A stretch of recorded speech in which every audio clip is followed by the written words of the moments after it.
these elements. There are many reasons for people to take the path of extremism. There was a conference in France once I attended, and people from all over the world were trying to demystify or decode what it takes for someone to become an extremist. So people had different explanations. Someone said that, lack of education, somebody said unemployment, somebody said inequality, someone said, lack of justice, and all different sorts of answers.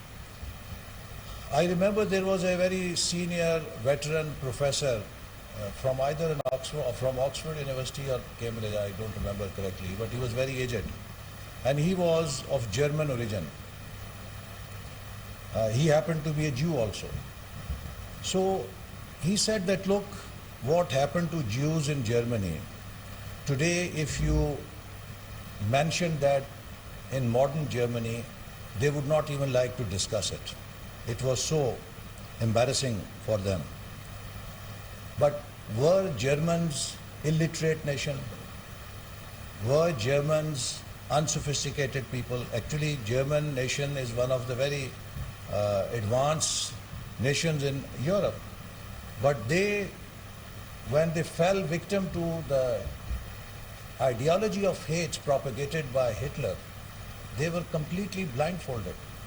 And they acted in a manner that it still embarrasses them in history, that how they did what they did. So he said that, look, it was neither education nor anything. Humans have one virus. If it enters in their mind, it turns them into beasts. And that virus is the virus of prejudice. If you can invoke prejudice in human minds, that can turn humans into beasts. And this prejudice leads them towards hate. And when you are driven by hate, your mind shuts to any rationality. So I think the biggest culprit today for this lack of tolerance in our societies everywhere is the promotion of prejudice and hate by these demagogue leaders. And that is what we need to now fight collectively as human civilization. The world is connected, and you have seen that how just the conflict between Russia and Ukraine has disrupted the whole world. Today, the heat of this conflict is impacting even the remotest island in Pacific Ocean. So this is a connected world, it is a global world. So what happens in one part of the world sooner or later touches everyone. So this is not an age in which we can afford to believe in theories like clash of civilizations. We need to think in terms of collaboration of civilizations. We don't only need interfaith harmony, we also need inter-civilization harmony. And that is why, one of the challenges I have taken is to set up a center of excellence in which we will not only work to promote tolerance or understanding, interfaith harmony, but also try to bring representatives of different civilizations together so that we can also promote global understanding so that humans can live in harmony, having different cultures, different religions, and they can have greater understanding for each other. So with these words, I would really like to compliment the organizers for bringing everyone together. Religion, as it was pointed out, is a message of God which promotes peace, which wants to bring harmony in this world. And if anyone uses religion to divide the people or to have bloodshed, I think they have misunderstood religion. Religion is the gift of God to connect people with God and to recognize that all creations of God are worthy of respect and worthy of our love.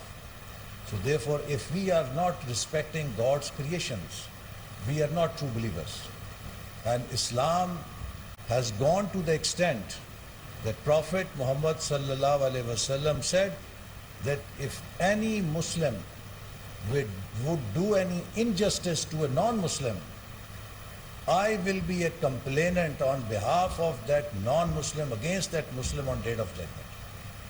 I don't think that you can have a stronger, commitment to the rights of non-Muslims, that where Prophet of our religion says that if any non-Muslim is done any wrong, I will be the complainant on behalf of that person on Day of Judgment. Similarly, he said to his companions, should I tell you a deed which is more sacred than your prayers, than your fasting, than your charity? The companions of the Prophet asked, O Prophet, what is that deed which is even superior to fasting and praying? He said, promoting peace among people, because discord destroys the society and humanity.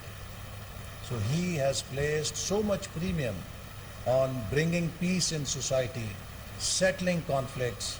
If we are not following his instructions, I think, then we are not understanding Islam in true spirit. And similarly, every faith has promoted similar teachings amongst its followers. So we all need to work together so that we understand each other better, and we try to fight these messages of hate and prejudice as one body, as one human body, because our world cannot afford to have such bloodshed and such conflicts. Thank you very much. वफाकी वजीर